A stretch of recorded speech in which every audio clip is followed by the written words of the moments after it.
Hello, this is Adam Carroll with Justice for All, and this show is UN This Week.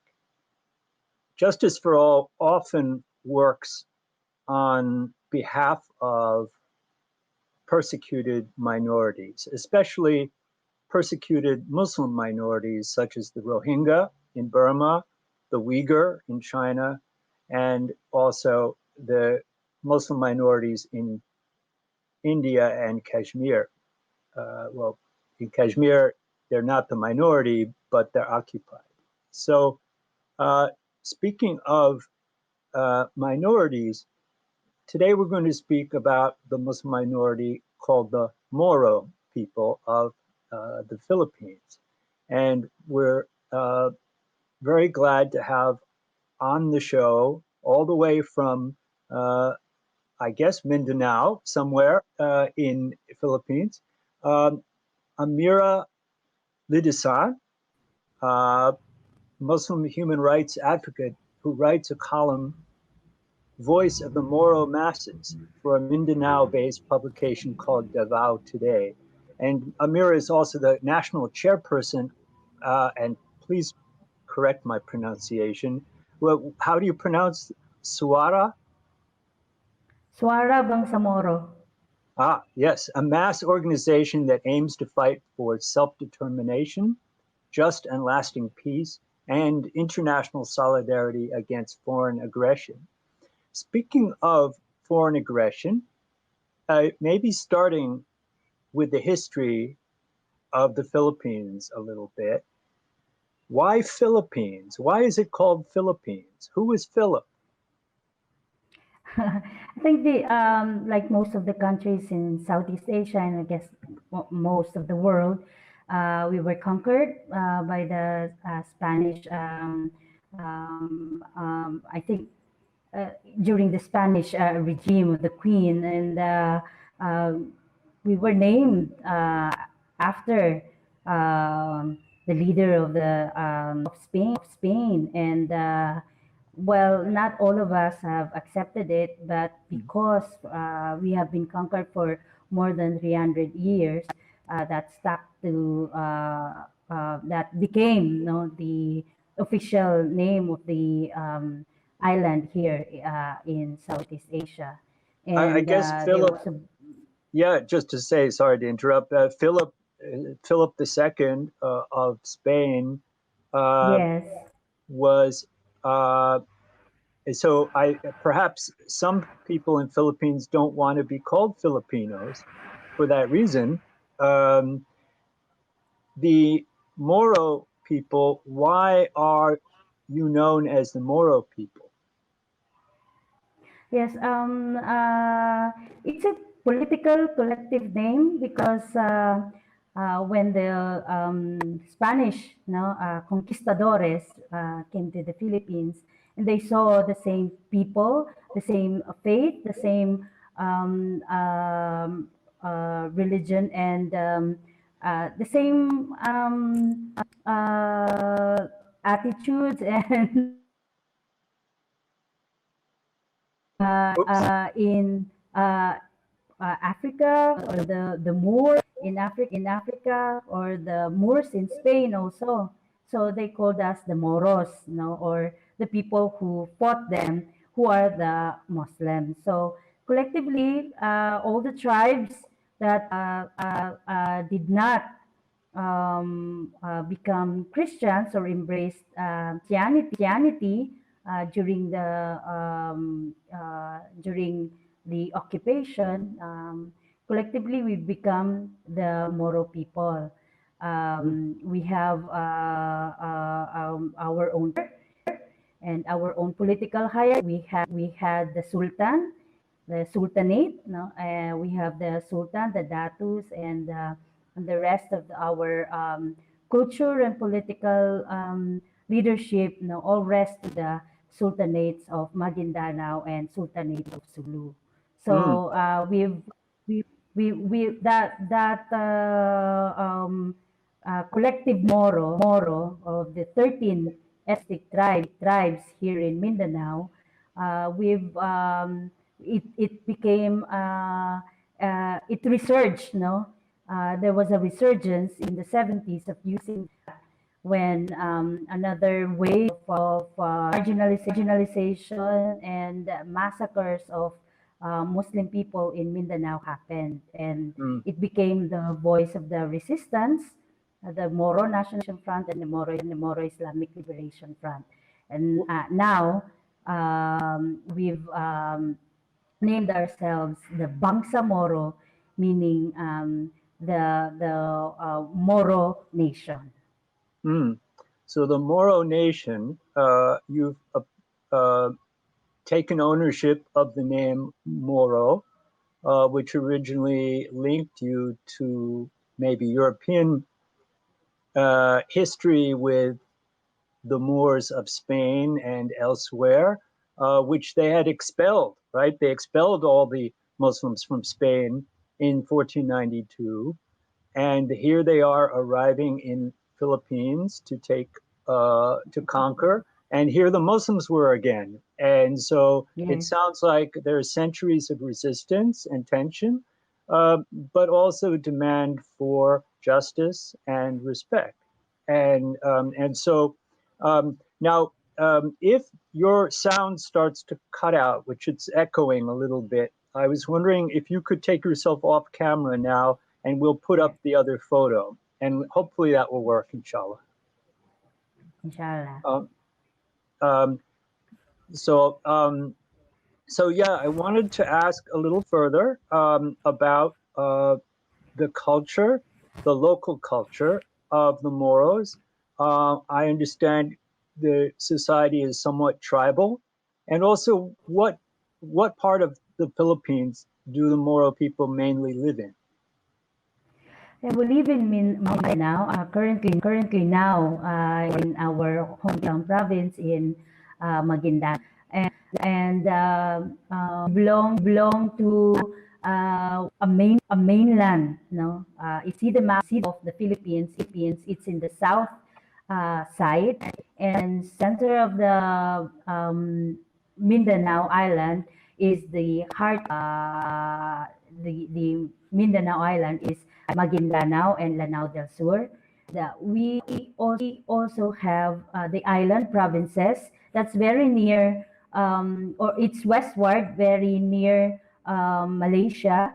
That's Sulu, Tawi-Tawi, and Basilan. So these are the provinces. No, it's not a one land mass, but because of our ancestors and the way the sultanate, no, was formed, um, it it it's not a we belong to the coastal areas and the mountainous here in Mindanao. So 13 tribes. I belong to the Iranon tribe, and the biggest tribe, I guess, is the Maguindanaoan and the Ranao and the Tausug tribe. Tausug are the ones living in the island provinces very near Malaysia. And there are some in the island of Wanire, Sabah. Oh, oh, we also have relatives and tribes living there in Sabah, Malaysia. And that's the peopling of the Moro people. But there are also other Moro people in small communities outside of the Bangsamoro Autonomous Region in Muslim Mindanao.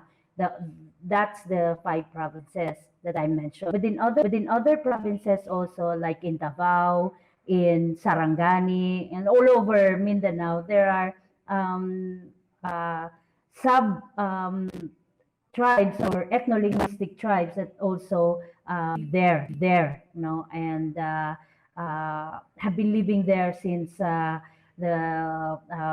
before the Spanish colonials came. So that's how we've been all over Mindanao in not only in the Bangsamoro areas. And so, if someone from your tribe or community goes to Manila, for example, would you find yourself fully accepted? Would you find yourself in some ways marginalized? Is it at all like being a minority in other countries in the United States where there's some, lasting prejudice? Or are you invisible and free to go about your business? Well, when I was little and we had to go to Manila, it was really difficult because there are only few communities, that has been built in Manila, and it was in the time of 80s where there's still an ongoing conflict in Mindanao. So people see us as their enemies, no? So it's really difficult, marginalizing that people do not know your religion, your culture, because the way you dress, because of the way you associate with them. So it's really difficult for them to accept, no? And but fortunately, in Mindanao, because there are some many interfaith communications and interfaith organizations and endeavors that had been done for a very long time, no, since the resurgence of the Moro resistance in the 70s until the 80s. So the church, no, specifically the uh, Protestant churches and the Catholic churches help, no, somehow help in sort of giving explaining, no, to people about the Muslim peoples, the Moro peoples, no. So it helped that inside schools there are others who do not know you, but some people or some religious organizations have helped, to introduce uh, the Moro people, the Muslim people, and the Moro resurgence. But it's often difficult when there's a leader, a president, who uses the issue of Muslims and Christians, the historical injustice, the historical fights, dating back to the Spanish colonialism. When they use that, it's really difficult the voice. If it's being used by the president, they use it to wage war against the Moro people, and they twist, they uh, conduct propaganda. They twist, the religion. They twist the resurgence.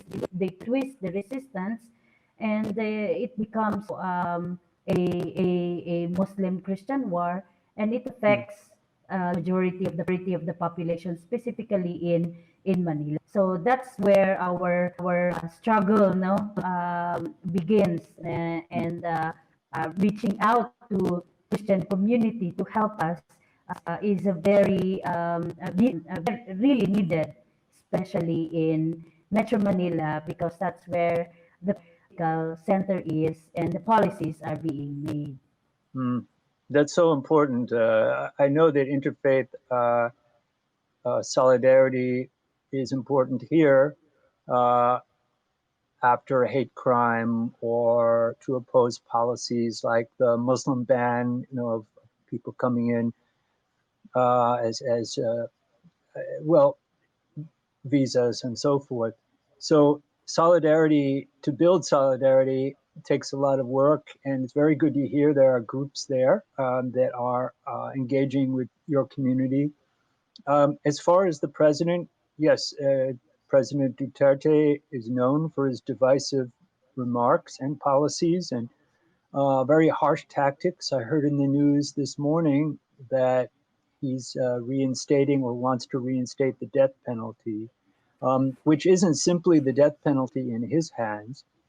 because you see how he's conducted, for example, the war on drugs, but by bringing or stepping up extrajudicial killing of thousands and thousands of people. And so it's extremely harsh, and he's got his police out there killing people. And so I'm concerned that this death penalty will also be exerted harshly and unfairly and in a divisive way, socially divisive way. Has President Duterte tried to do anything positive towards your community? Well, at first, President Duterte is when he ran for office, he used his links with the Mindanaoan people. He has blood of a Maranao. He has blood, family or relatives from communities. So first, the people really fell in love with him, and then president who in an international community, now the pro-Moro people, historical injustice of killing of many Moro people, American occupation, and those are the things that he threw at President U.S. President Barack Obama in one of the meetings, and then he said that he will divorce the U.S. politically and economically because of the sins, of U.S. to the Muslim people, specifically to the Moro people. And so here from a president, it's very new to us. This is the first president that comes from Mindanao, and if we sympathizes with the struggle of the Moro people, it's because he knows the Moro people because he is from Mindanao, and that's the reason why we are um, we sort of to embrace this new president, but we also saw the really bad side of the president when he said that he's going to be very tough against extremists. And when he said that, he did not just particularly say he's going to attack extremist group, because when the siege in Marawi, the siege of the self-identified ISIS groups in Marawi happened in May 23, 2017. What he did was really attack the whole Muslim community. He was not just after the ISIS, that the whole community of Marawi sort of paid for that siege.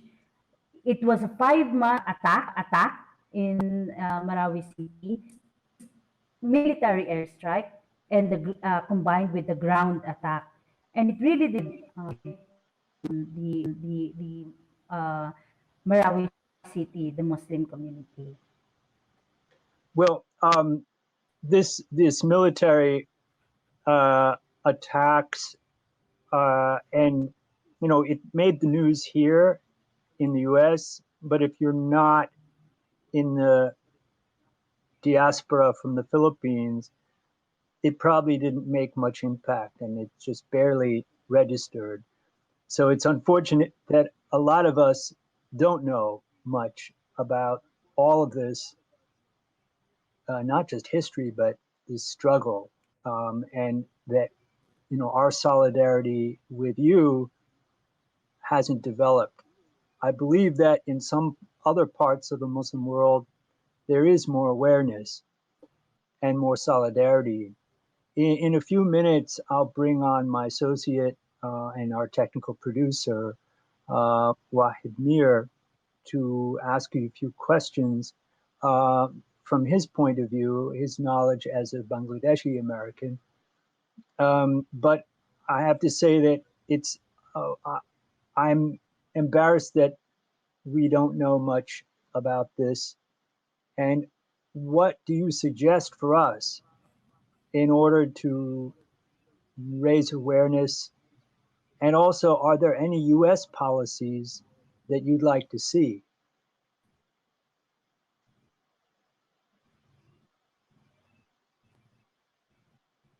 Oh, maybe, have we lost your audio?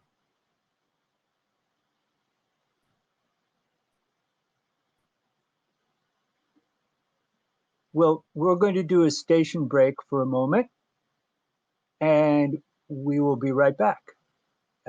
This is Adam Carroll at Justice for All.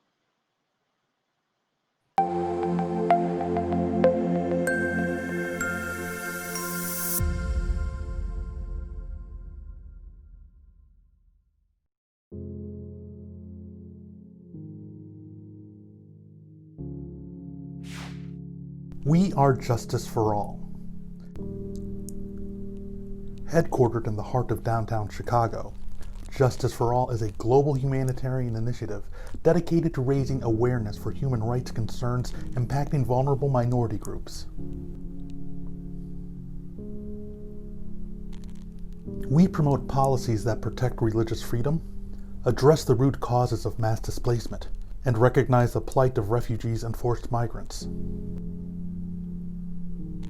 Our diverse team of staff and volunteers, led by Imam Malik Mujahid, work tirelessly to help Justice for All achieve their goals. Past campaigns covered a wide range of humanitarian concerns. Through Bosnia Task Force, imams and leaders of Chicago's Muslim community worked to ensure Bosnia became a top national issue. This led to life-saving American policies in Bosnia. A key accomplishment was helping to get rape declared a war crime. Initiatives also included Kosovo Task Force, Central African Republic Task Force, and Flint Coalition, which brought awareness to the water crisis affecting the people of Flint, Michigan. Highlights of our work include supporting Black Lives Matter,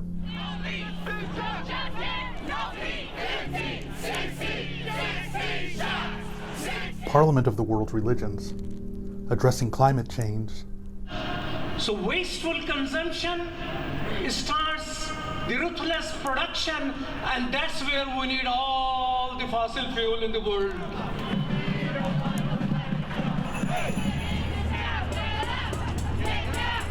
And prominent media exposure. This is Imam Malik Mujahid, President of Justice for All. And I'm the Director of Outreach for Justice for All. And that's why we need to go back to what worked. Today we're demanding an apology from the CEO of Costco. The Chinese crackdown on Uyghurs and other Turkic people has only gotten worse. Current programs such as Burma Task Force advocate for the rights of Rohingya refugees in Bangladesh, internally displaced populations, and all those denied freedom of movement and at risk of starvation. Through this, we mobilized thousands of calls to elected representatives. This paved the way for the U.S. to increase funding for Rohingya refugees from $30 million to over $600 million. 2 of our documentaries were featured on international news outlets. The Rohingya People, A Slow-Burning Genocide on BBC World News, and Rohingya Refugees Tel Aviv Massacre was featured on CNN. We've organized rallies, UN mission visits, expanded presentations on campuses, promoted research and report writing, outreach to think tanks, media, and other influencers. Faith Coalition educates about the Rohingya genocide and crimes against humanity faced by ethnic groups in Burma. We've traveled to refugee camps, convened a meeting of Karen, Kachin, and Rohingya leaders, both to encourage cooperation and to guide them in congressional outreach. We organized Rohingya Advocacy Day. This led to over 100 participants visiting the offices of 60 U.S. senators and congressional representatives. Free Kashmir advocates for the people of Kashmir. Long-term goals include the call for self-determination, the end of the Indian military's occupation of the territory, and raising awareness of Kashmiri issues among the American people. After the August 5th reinvasion of Kashmir, we organized national protests in front of various Indian government buildings, partnered with Stand with Kashmir, and launched a petition condemning the Gates Foundation's decision to present Prime Minister Modi a humanitarian award. Save Uyghur informs Muslims and neighbors of other faiths about the ongoing cultural genocide of Uyghur Muslims and mobilizes public support. Our projects include boycotting Chinese products with our Fast from China campaign, pushing Bill S-178 in the Senate, and organizing a nationwide protest of Costco.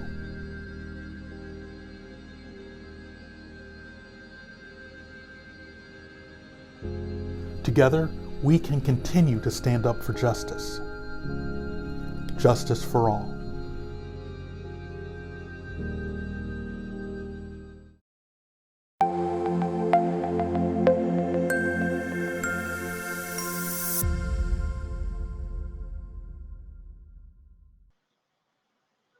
We've been speaking with our guest, Amirah Lidasan, all the way from Mindanao area.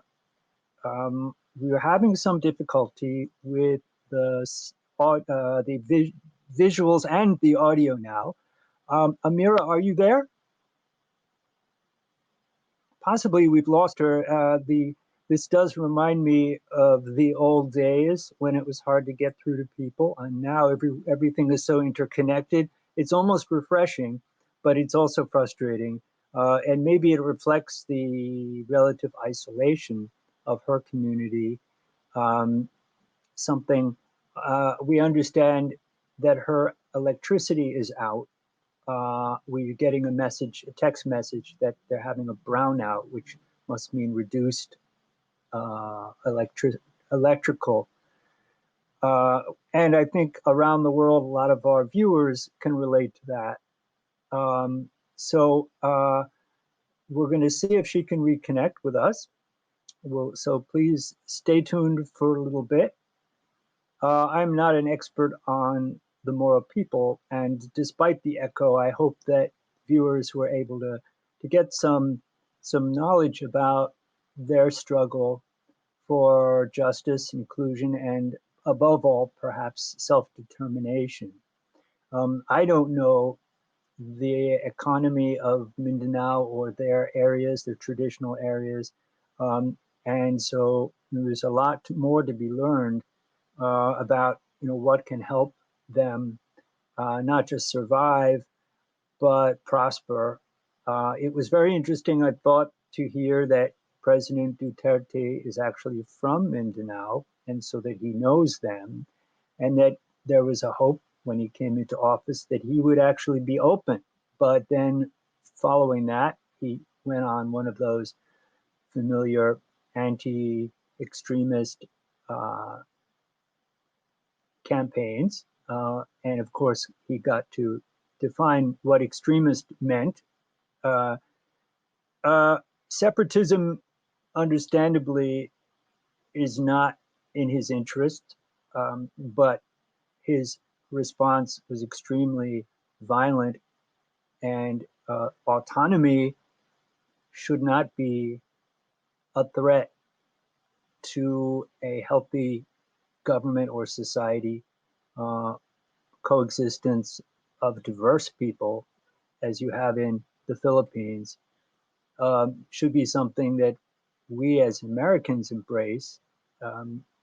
And I was just about to ask about US policies to see if they do support the right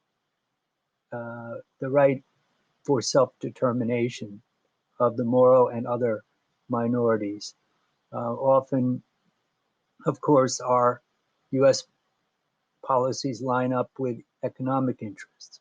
And no doubt we have some interesting economic interests in the Philippines. We did have a recent show with Drew, a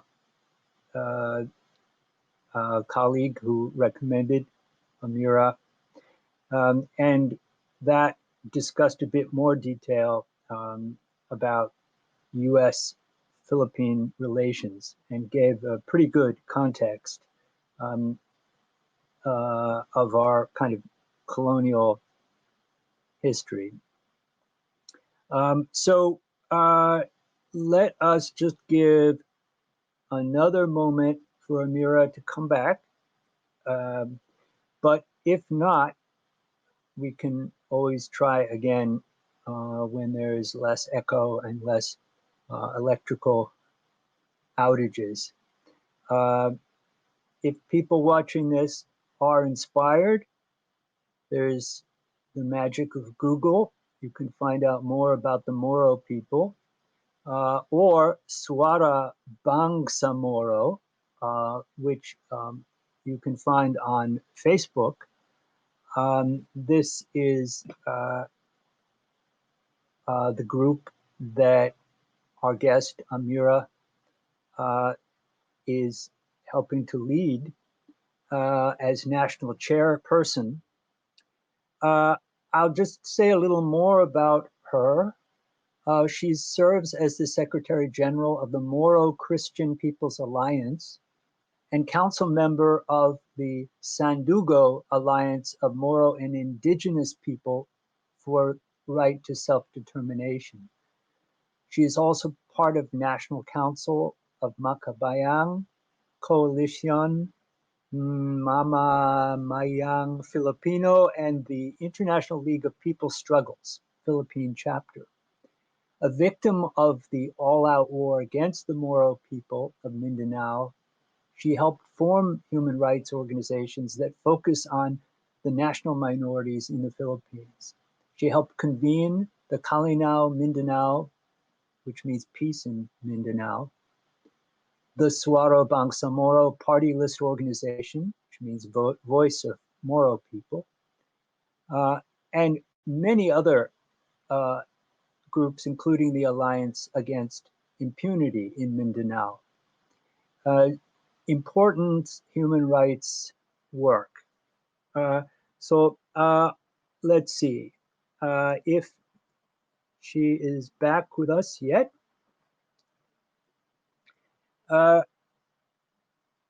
Let's get my colleague on the line for just a few minutes in that case. If you could join me, Brother Wahid Mir, just to briefly speak. Welcome to the show, which you're always part of and wouldn't exist without you. Oh, we lost your image.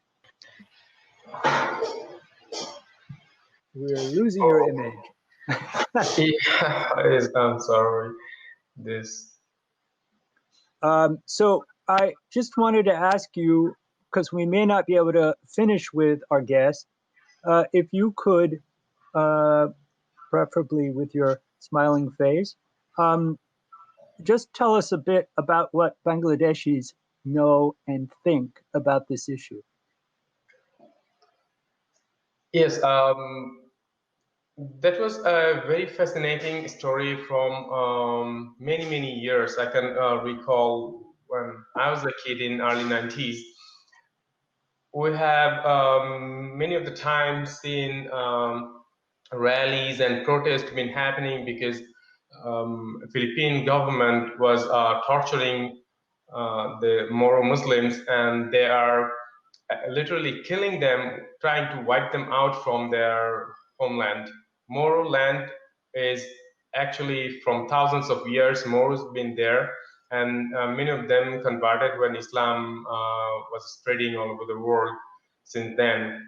So it's a 1,000-year-old history and heritage they carry. But very sadly, we have seen that Philippine government, by the help of many international agencies who try to influence Christianity over there, over Moro Muslims, and they also try to stop Moro indigenous language and schools teachings. They've been killing teachers, killing their scholars, abducting them, their leaders, and they try to make it a Christian land. So that was apart from the religious perspective. Culturally, Moro heritage is very rich. They have their own language, and they have their own food culture and habitat. But that also been destroyed by this Filipino government, mostly Christian land. So that was the religious conflict in the first place, and it's still continuing. But now political part also coming in play. They are now occupying their lands and actually sending people who are not Moro to those Moro lands and trying to settle them there. Something like happening in West Bank, in Gaza, and this kind of, or even in Kashmir now by the Indians. So that's the sad part. So all over the world, including Muslim majority Bangladeshis, are also in support with Moro people, indigenous people, Moro Muslims, and they're trying to raise the awareness, because we cannot just directly send any help to them, but we can raise awareness throughout the globe so that these people can be saved and they can live with their language and culture. They can raise their family safely and not to be worried about get killed if we go outside. Well, has the international community or the Muslim community been able to assist in any way or show support? No, not at all. Actually, I've been tracking these few of those informations and what's going on for a few years now, especially in East Asian part of the world, and seeing that Moros are not getting any help from anywhere in the world, because for two reasons. One, Philippines, the land of islands, and accessing those islands are not easy for outside world. Who really eager to go there can visit them, but it's not easily accessible. And second thing is their information is always hijacked. I mean, no information coming out from Manila about them. So the problem is all international agencies working based in Manila, and that's the reason Moros and some other indigenous people, of course, getting no attention. And many of the times in East Asian part, government censors what kind of information going in and out. So even getting international information for these Moros is very impossible, and sending out their voice to the outside world is almost impossible. Well, that's helpful, Brother Wahid. I see Amirah is back on the screen, perhaps. Oh. Yeah, having difficult time. And as you said, there's a lot of inaccessibility of this people from us, or rather we're inaccessible to them. But I hope that more support, more practical support will be possible. And I think, though I see that Amirah was trying to rejoin, we should probably end the conversation and perhaps try again at some point, and maybe revisit what the US government can do as well as what we can do. We don't know if there will be a new government, US government, starting in next year. We don't know, I don't know what the different parties have done or said on the situation of the Moro people, if there are any champions or not here. But we have power, and let's use it for good, and let's see what can be done. But unfortunately, I don't know what can be done about the technical side. So Wahid, did you want to have a few last words? I think we should end. Sure. And then we'll, hope the for a better. most important part is empowering those people who are in dire need to survive. This is a question of not only keeping the culture alive, it's the question of survival right now. We as Americans don't have enough knowledge many of the times, I should say, that what's going on many parts of the world. And of course, we are not liable for everything, but as a human being, it's our responsibility to help as much as we can. As we are helping our friends and family, it's our responsibility to help those who are in need. And America is the only country in the world who have voice over anyone. So I think such Amirah joined. But the thing is, we should start a movement to help them. We should empower. You are in UN. representing Justice for All. And I think you can take an initiative to get some people, make a coalition with those people in Moro land. And Yes, we can join. So, Sister Amirah, are you with us?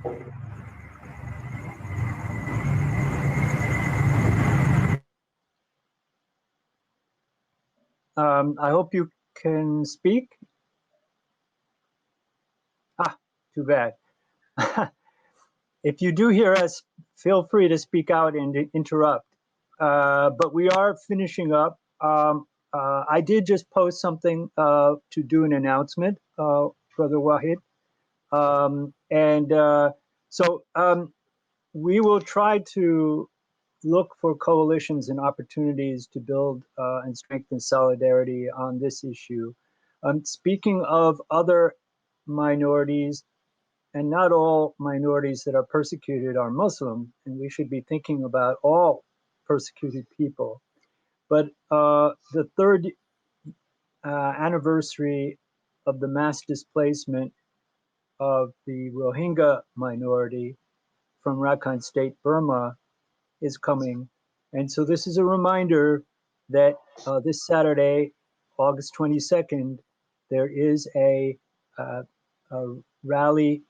And if you go to this website, Justice for All, we'll share the link.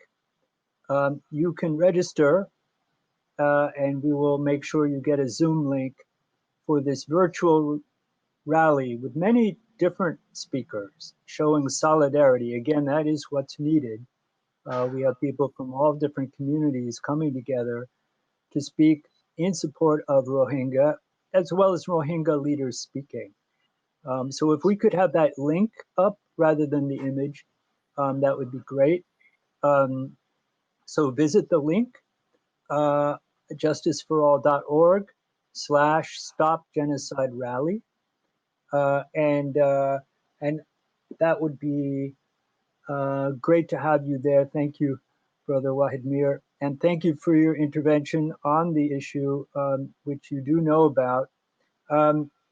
Amirah, apologies, but we're going to end. We'll revisit this and perhaps discuss some concrete steps that could be taken to build solidarity with other groups struggling for justice. So this is Adam from Justice for All. Thank you all. Till next time.